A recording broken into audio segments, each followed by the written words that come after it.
kami akan membahas tentang konflik orang Samaria dan Yahudi.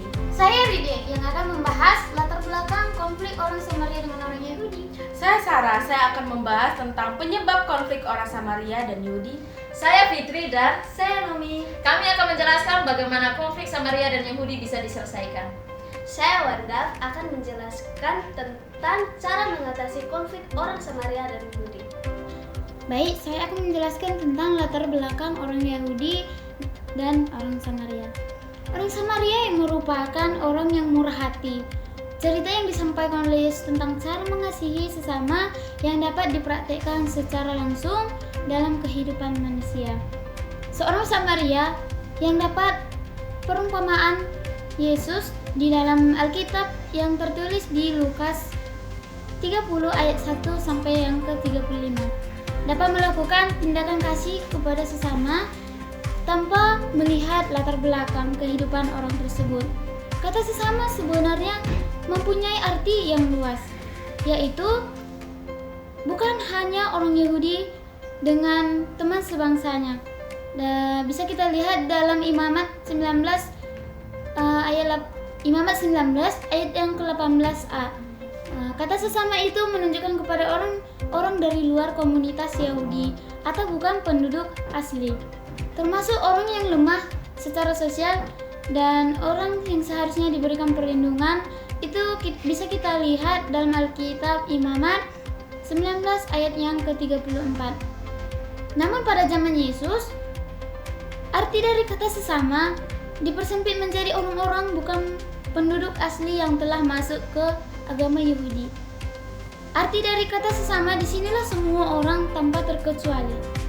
Hal ini merubah makna dari kata sesama yang ada pada zaman Yesus. Yesus menunjukkan makna mengasihi sesama itu seperti yang dilakukan oleh orang Samaria. Orang Yahudi merupakan sebuah bangsa yang besar. Jadi masyarakat orang Yahudi ini menganut agama Yahudi yang biasa disebut dengan Yudaisme. Masyarakat Yahudi pun merupakan salah satu masyarakat yang memegang kuat hukum Taurat Allah. Dari segi kehidupan bermasyarakat, apa yang dilakukan oleh mereka itu selalu berdasarkan hukum Taurat yang mereka pegang.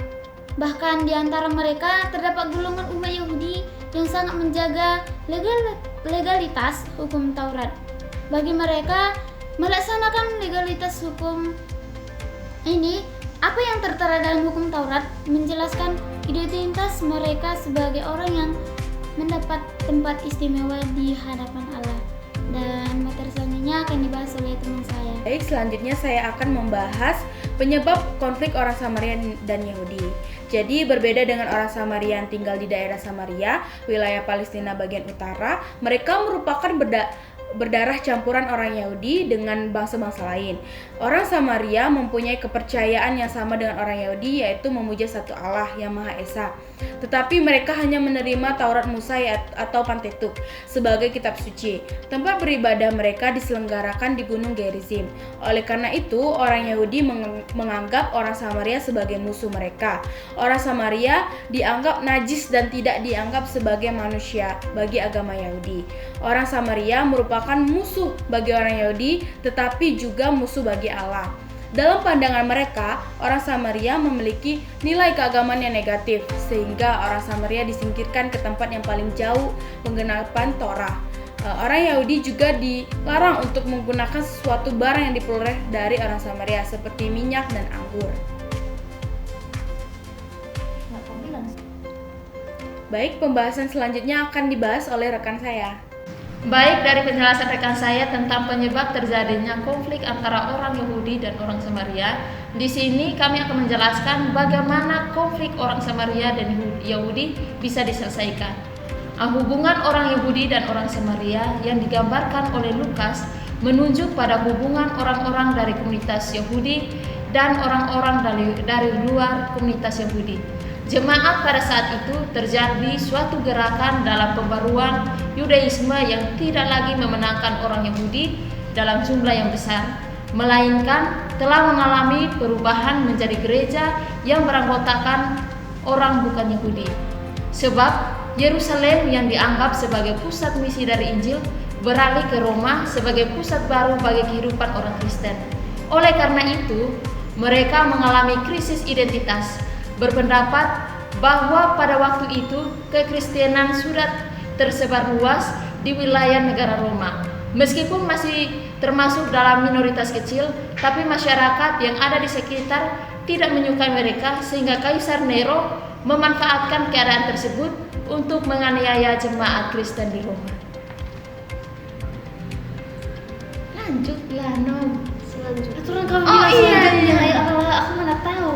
Oh iya, sorry. Baik, selanjutnya akan dijelaskan oleh rekan saya. Ya, terima kasih buat Fitri. Kisah pelayanan Yesus bersama dengan orang bukan Yahudi seperti kisah perumpamaan orang Samaria yang murah hati bertujuan untuk mempertegas bahwa misi Yesus berlaku secara universal dan untuk mempertegas akan jati diri dari anggota jemaat yang berasal dari luar komunitas Yahudi. Injil Lukas ini menunjukkan bagaimana perilaku Yesus kepada semua orang sehingga orang Kristen yang hidup pada waktu itu dapat melakukan tindakan kasih Allah kepada orang-orang golongan-golongan masyarakat yang memiliki masing-masing perbedaan baik dalam kehidupan sosial dan beragama, sikap menerima ataupun penolakan, menghargai atau merendahkan, membangun atau menghancurkan dimulai dari cara memandang perbedaan. Hal ini menjadi kritikan Yesus kepada para kaum Farisi ketika mata mereka memandang perbedaan sebagai sebuah aib. Nah, selanjutnya akan dibalas dengan Wanda gimana cara mengatasi dan menyelesaikan konflik dan yang dialami orang Yahudi dan orang Samaria. Baik, saya akan menjelaskan bagaimana cara mengatasi konflik orang Samaria dan Yahudi. Sikap yang ditunjukkan oleh orang Samaria menjadi suatu contoh yang diberikan Yesus untuk menegur para kaum Farisi. Orang Samaria melakukan tindakan kasih dengan cara menyerahkan segala apa yang ada padanya untuk menolong orang yang jatuh di tangan para penyamun. Sikap yang ditunjukkan oleh orang Samaria yang harus diikuti oleh manusia. Orang Samaria menolong orang Yahudi tanpa melihat latar belakang kehidupan orang itu. Hakikat mengasihi yang ditanamkan oleh hukum Taurat yang mengasihi bersumber dari hati yang dilakukan secara total, tanpa syarat dan tidak dibatasi oleh perbedaan apapun yang dimiliki oleh manusia. Seperti yang dilakukan oleh orang Samaria, perbedaan bukan suatu alasan untuk manusia. Tidak dapat dilakukan, tidak kasih. Baik, saya akan menjelaskan tentang bagaimana cara mengatasi konflik orang Samaria dan Yahudi. Sikap yang ditunjukkan oleh orang Samaria menjadi suatu contoh yang diberikan Yesus untuk menegur para kaum Farisi. Orang Samaria melakukan tindakan kasih dengan cara menyerahkan segala apa yang ada padanya untuk menolong orang yang jatuh di tangan para penyamun. Sikap yang ditunjukkan oleh orang Samaria ini yang harus diikuti oleh manusia. Orang Samaria menolong orang Yahudi tanpa melihat latar belakang kehidupan orang itu. Hakikat mengasihi yang diamatkan oleh hukum Taurat yang mengasihi bersumber dari hati, yang dilakukan secara total tanpa syarat dan tidak dibatasi oleh perbedaan apapun yang dimiliki oleh manusia, seperti yang dilakukan oleh orang Samaria. Perbedaan bukan suatu alasan untuk manusia tidak dapat melakukan tindakan kasih. Sebaliknya, dengan adanya perbedaan, maka manusia dapat hidup saling melengkapi, bukan saling bermusuhan. Baik, saya akan melanjutkan apa yang telah disampaikan Wanda.